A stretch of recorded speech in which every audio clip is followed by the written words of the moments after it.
Corinne Morlet. Je suis installée à Reims depuis 2009 en cabinet. Je suis réflexologue énergéticienne.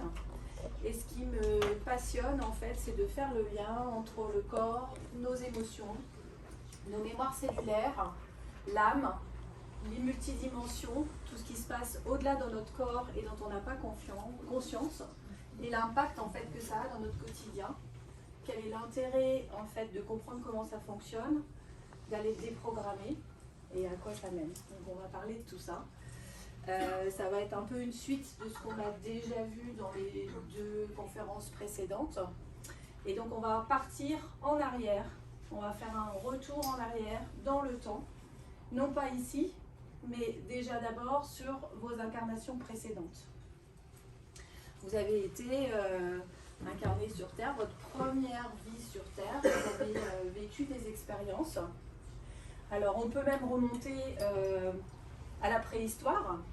C'est-à-dire qu'à la préhistoire, quand vous étiez homme des cavernes dans votre grotte, et ben vous n'arriviez pas à dormir parce que vous aviez peur de vous faire manger par un ours.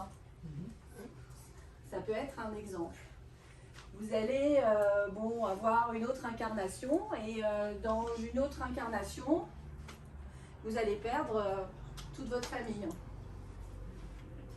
Ou alors vous allez être rejeté par votre famille parce que vous n'allez pas correspondre aux attentes de l'époque et que vous allez vouloir par exemple vous exprimer et dire ce que vous pensez, vivre votre vie, et votre famille va dire non mais là ça c'est pas autorisé vu l'époque où vous étiez, et il va se vivre un rejet.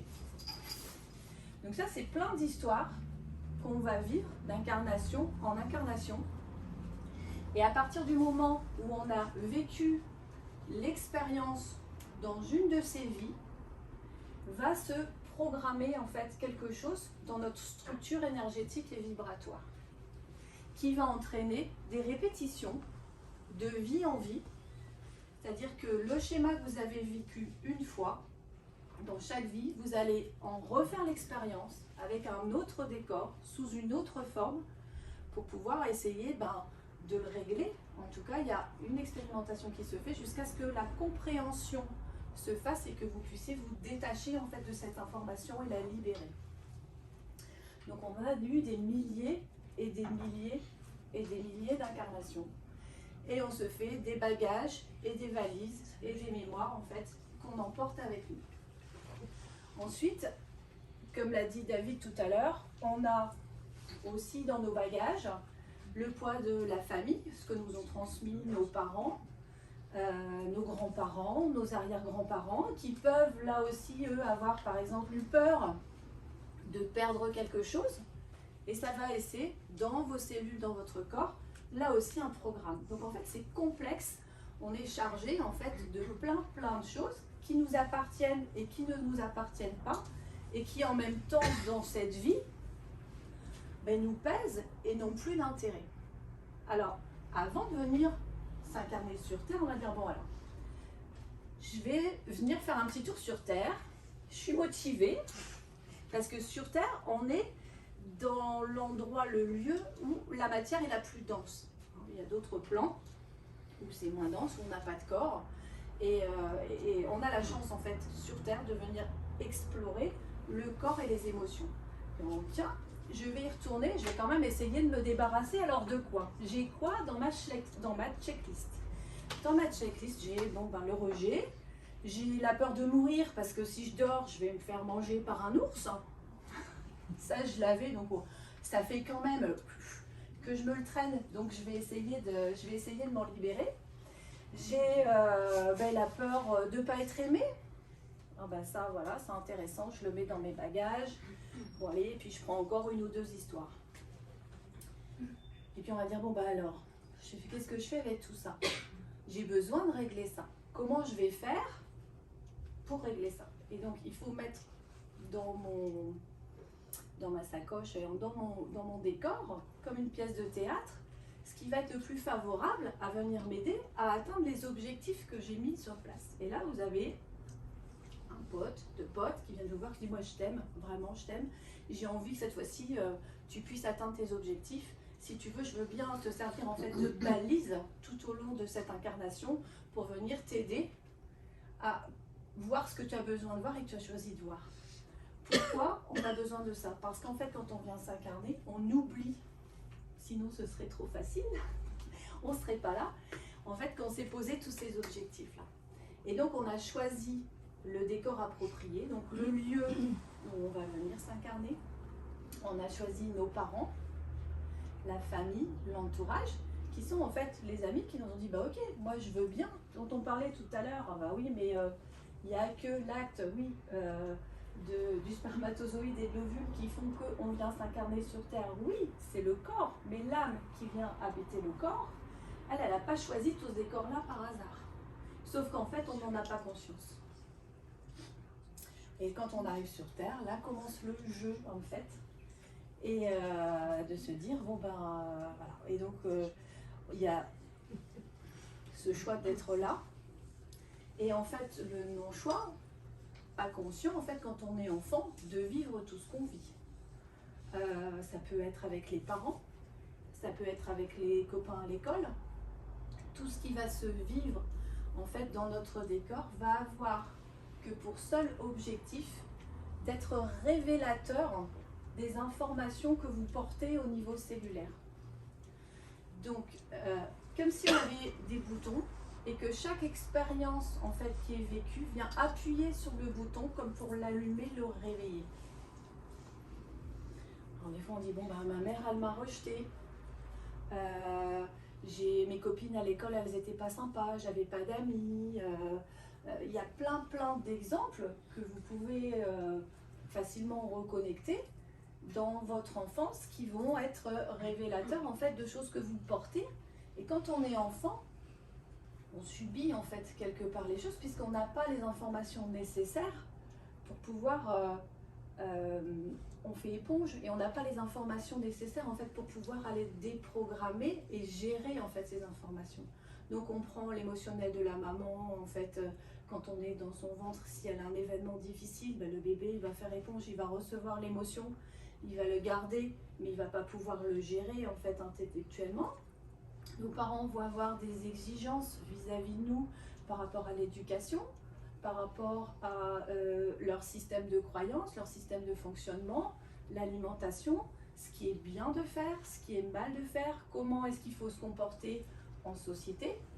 Et en fait, on s'adapte dans tout ça, comme on peut, et on engrange en fait, on réveille des choses et on engrange en fait des informations qui ne nous appartiennent pas forcément. Donc ça c'est, voilà, pourquoi on en arrive là. Et puis une fois qu'on est, alors il y a l'adolescence qui fait qu'on va commencer à se révolter un petit peu parce que ça ne nous convient pas. Et puis on arrive à l'âge adulte, il faut trouver un travail, se marier, trouver un compagnon, avoir des enfants, se caler en fait sur le modèle en fait de la société. Donc on fait quand même des choix en fonction de ce qui nous plaît. On essaye quand on peut de faire quand même des choix en fonction de ce qui nous plaît, mais il y a des moments où on fait des choix parce que toutes ces émotions qui sont gardées à l'intérieur créent des vrilles dans notre comportement. Et donc on va se retrouver avec des personnes qui vont être adorables, qui vont être par exemple, j'essaye de vous donner des exemples, très serviables. Moi je veux que ma famille aille bien, donc je m'en occupe, je fais en sorte que tout le monde se porte bien, je vais aider telle personne, mais en fait, qu'est-ce qui se cache derrière ? Dans la manière d'exprimer les choses pour la personne, c'est que de l'amour. Moi, j'aime ma famille, j'aime les gens, j'aime que les gens. Oui, mais derrière, j'ai peur que l'on ne m'aime pas. Et pour que l'on m'aime, je vais faire en sorte d'être adorable et formidable avec tout le monde. Un exemple. Un autre exemple, une personne qui arrive et qui dit « mais je suis épuisée, je n'en peux plus ». Ça fait 5 ans que j'arrive plus à bouger, j'arrive plus à sortir, j'ai peur de tout, j'ai une sciatique, j'ai une épine calcanéenne. Vous dites, mais qu'est-ce qui s'est passé en fait? Et bien en fait, il s'est passé que dans ma famille, dans mon entourage, il y a eu un héritage L'héritage en fait a été partagé et ce que j'ai récupéré, ben, j'y ai pas accès parce qu'il faut que je passe par la propriété de chez mon frère et je peux pas accéder à ma maison. Et en fait, qu'est-ce qui s'est caché derrière? C'est le rappel indicé, l'émotion. Je ne suis pas reconnue pour ce que je suis dans ma famille. Je suis rejetée. On ne me respecte pas. Donc ce sont des choses que je porte et qui, à un moment donné, dans le décor, vont venir s'activer pour que la conscience se mette dessus et qu'on puisse faire le chemin d'aller le regarder et d'aller le guérir. Vous voyez comme ça peut être des fois tordu. Alors, quand on n'a pas les clés, et c'est pour ça que c'est important pour moi de partager ça avec vous aujourd'hui, quand on n'a pas les clés, parce qu'on ne nous apprend pas en fait, quand on est, comment notre corps fonctionne, on subit en fait les choses, et ben on fait avec. Et on se retrouve à dire, ben, je ne peux plus avancer dans la vie. Et pourquoi? Parce que ben, on l'a vu tout à l'heure, en faisant les exercices avec David ou avec Cécile, c'est qu'à un moment donné, toutes ces émotions, elles vont créer des blocages, elles vont se cristalliser dans le corps et elles vont créer des blocages qui vont avoir un impact. Et quand ça arrive en fait au niveau du corps, c'est qu'à un moment donné, ça fait longtemps ou un bon moment que l'émotion a été réveillée et qu'on ne l'a pas entendue. Parce que ce truc de l'enfance qui s'est réveillé à un moment donné, que vous n'avez pas pu gérer, vous le portez, puis vous dites bon bah ça y est, l'école c'est fini, les parents c'est fini, je prends mon indépendance, je vis ma vie. Et pam, on va retrouver un compagnon ou une compagne qui va finalement avoir un comportement qui n'est pas très éloigné de ce qui se passe avec nos parents. On va avoir un collègue de travail qui va venir, là aussi appuyer sur le bouton. Mais on ne se rend pas compte, c'est que c'est le même qu'on porte depuis le départ qui se produit en rappel indicé dans le décor actuel en fait que vous retrouvez à l'âge adulte. Et là aussi, si on ne fait pas le lien, alors des fois on fait le lien quand même, hein, on se rend compte, on dit bah mince, pourquoi il m'arrive toujours la même histoire? Et quand j'ai un compagnon, je le quitte, je me dis celui-là il me fatigue, j'en trouve un autre et il fait tout pareil. Ouais, ça parle. C'est parce qu'en fait, tant qu'on n'a pas compris, parce que l'âme, en haut, quand elle est venue s'incarner, elle a dit mais moi, là, ça c'est mon objectif. Et donc je vais mettre des jalons tout au long de ma vie d'amis qui sont venus s'incarner en même temps que moi, parce que des fois on fait partie d'une famille, hein, il y a des familles d'âmes qui se sont venus s'incarner en même temps que moi et qui vont en fait jouer le rôle de venir me dire hé, là ton objectif, tu vas pas te sauver, alors on va changer de travail, on va changer de compagnon. Bon, les enfants en général on les garde. On se plaît pas à un endroit, donc qu'est-ce qu'on va faire? On va déménager, on va dire ah bah non mais c'est à cause de la maison que je suis pas bien dans ce lieu-là, je suis pas bien dans cette ville-là, ça se passe pas bien avec personne. Et puis on va tout larguer, on va partir, on va aller à un autre endroit. Là c'est super mieux, hein, c'est le paradis, il y a des cocotiers. Mais en fait à l'intérieur, on se promène avec nos trucs. Et là, il y a un moment donné où est venu le temps de prendre sa responsabilité et de positionner un regard en fait différent sur ce qui se vit, à savoir que c'est pas le décor et la terre tout entière qui est ligué contre nous et qui nous en veut, mais bien le décor et la terre tout entière qui est à notre service pour venir nous montrer ce qui coince et ce qui grince à l'intérieur, pour qu'on puisse faire le travail d'aller s'en occuper. Alors, c'est en traversant la route, parce que une voiture va vous klaxonner et vous insulter, à la caisse du supermarché, en fait, à chaque fois que vous vivez une émotion dans votre quotidien, de quelque chose qui vous perturbe, qui vous met en colère, qui vous énerve, de quelqu'un qui va venir vous toucher et qui a un impact en fait émotionnel dans votre sensation sur ce qui se passe, c'est une information de quelque chose que vous portez, que vous avez besoin d'aller regarder. Sinon on s'en fout, ça fait rien. Vous prenez 3 personnes différentes qui travaillent au même endroit, avec un chef qui est, on va dire, pas sympa du tout. Il y en a 2 qui vont s'en foutre, et puis il y en a une que ça va toucher. Pourquoi? Parce qu'elle, elle porte l'information de ce qui vient pointer, en fait, dans le comportement de la personne qu'elle a besoin d'aller regarder à l'intérieur. Donc c'est toujours un regard de retour à soi. Alors je vous ai parlé de toutes les mémoires parce que c'est important de savoir qu'il y a quand même une source à tout ça et un cheminement. Ceci étant, on s'en fout de savoir si c'est parce que vous avez eu peur d'être mangé par un ours que vous avez peur aujourd'hui. Ce qui compte, c'est la manière dont ça se manifeste dans votre quotidien et comment je vais faire pour aller régler ça, parce que c'est dans mon quotidien aujourd'hui que ça m'embête. Aller faire du nettoyage sur des vies antérieures, de vie en vie en vie, aller chercher des histoires. J'ai été un cow-boy, on m'a pendu, on s'en fout. Dans l'enfance, ma mère n'était pas sympa avec moi. Bah oui, parce que ma mère, elle me rejetait. Si on fait un retour, parce qu'il y a des personnes qui sont capables d'aller lire en fait toutes ces informations dans votre structure, tout est enregistré. Vous allez faire un retour en arrière. Bah oui, mais en fait, maman, elle m'a rejeté. Bah oui, mais pourquoi? L'histoire, c'est quoi? Maman, elle était en train de faire du repassage. Et puis, le fer à repasser était chaud. Et puis, il y avait de la vapeur. Et puis, il y avait du truc. Je voulais lui faire un câlin. Et au moment où je suis arrivée, elle m'a repoussée. Ce qui reste dans le programme, en fait, chez l'enfant, c'est maman m'a repoussée. Parce que à ce moment-là, il avait envie d'un câlin et il s'est senti rejeté.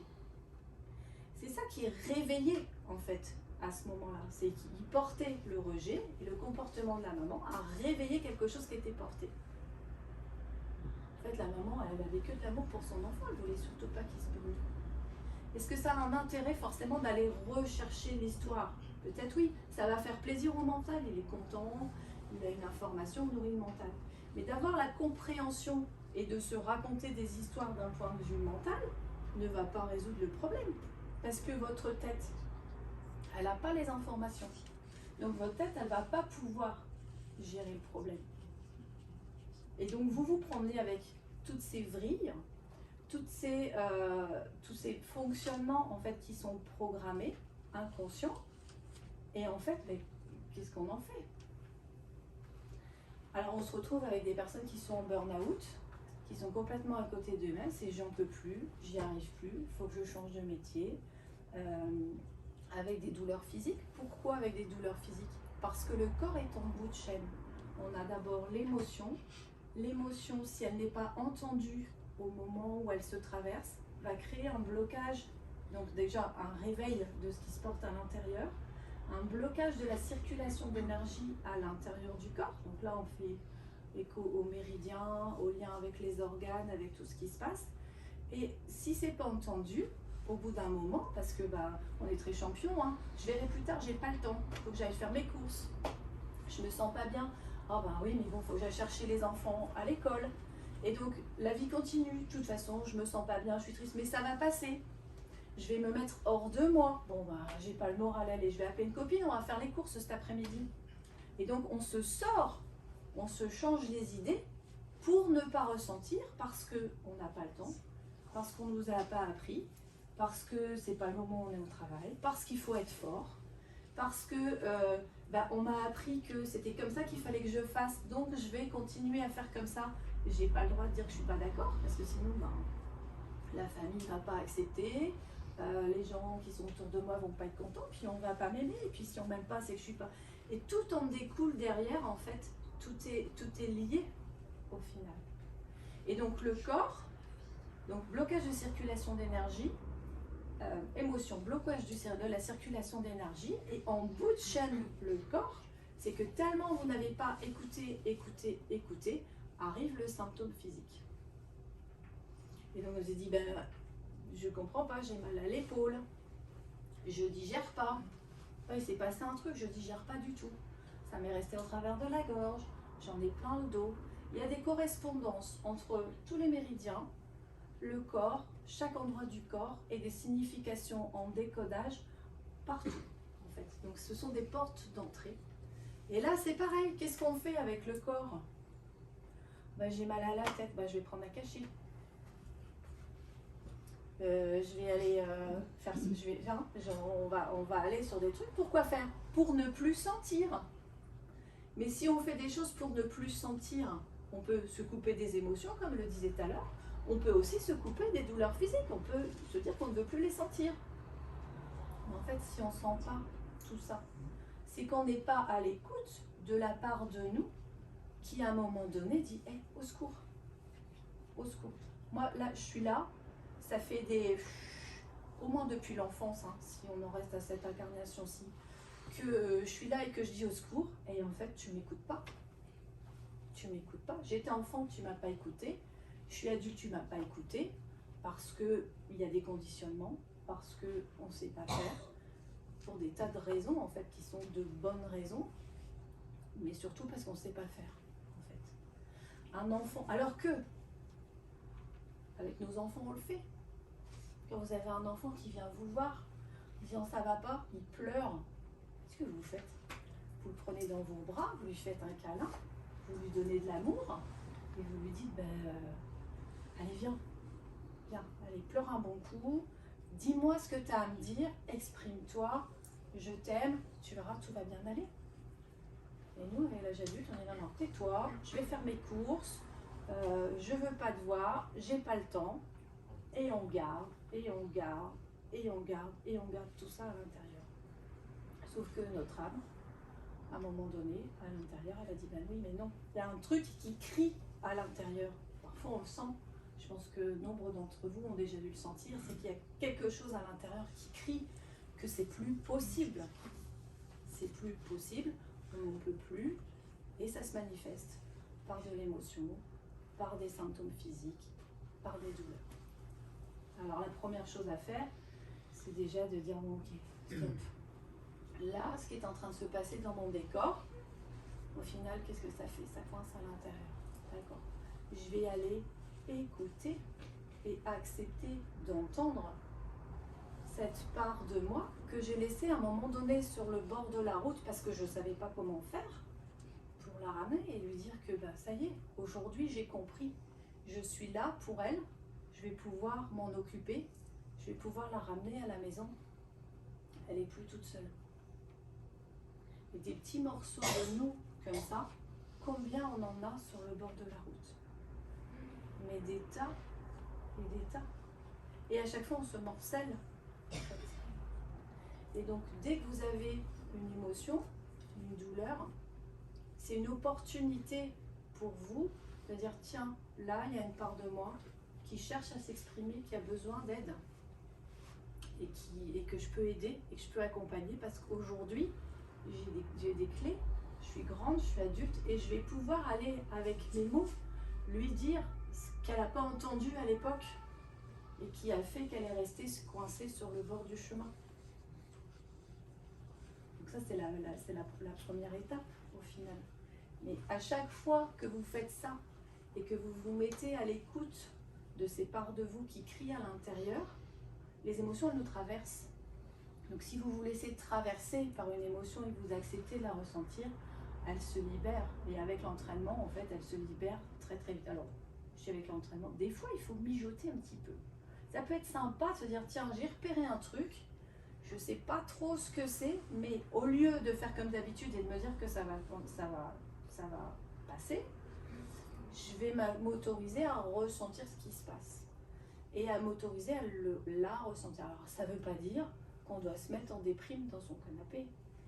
On peut très bien continuer à fonctionner normalement dans notre quotidien comme on le fait d'habitude, mais au lieu de se forcer à être gai et joyeux, faire ce qu'on a à faire, mais en acceptant de ressentir en fait la tristesse qui nous traverse et de la laisser monter.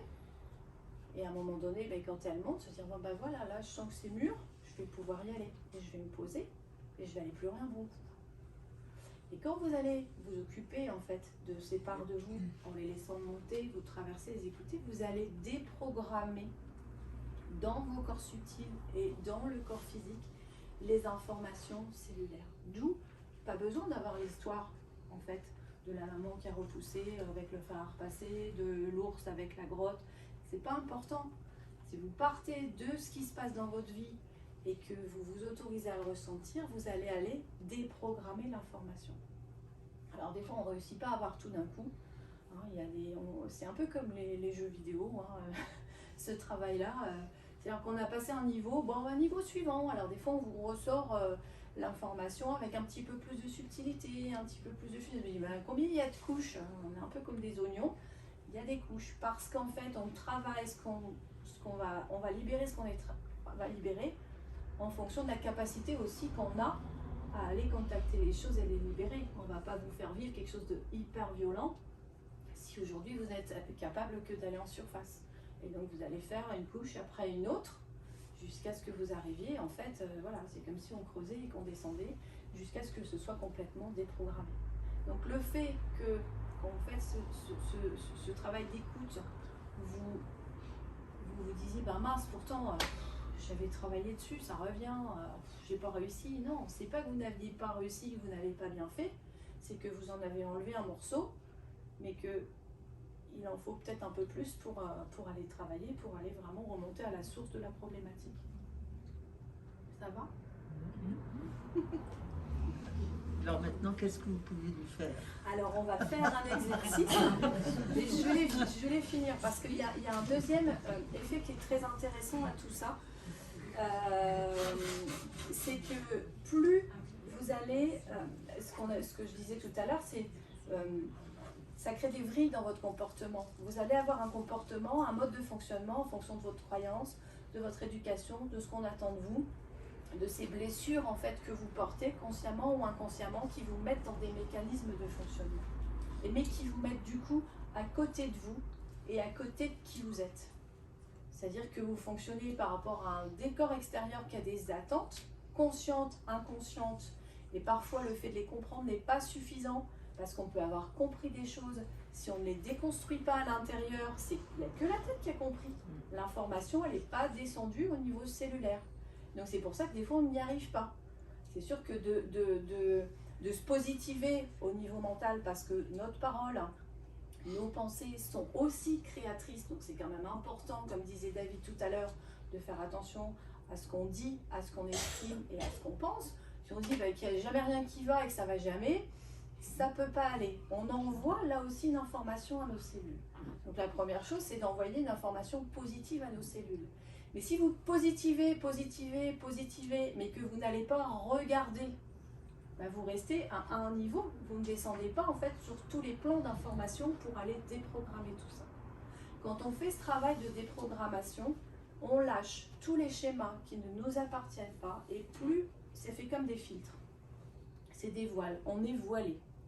Et en fait, plus vous allez faire ce travail d'aller regarder, écouter vos émotions, déprogrammer les mémoires cellulaires, plus vous allez vous reconnecter à qui vous êtes.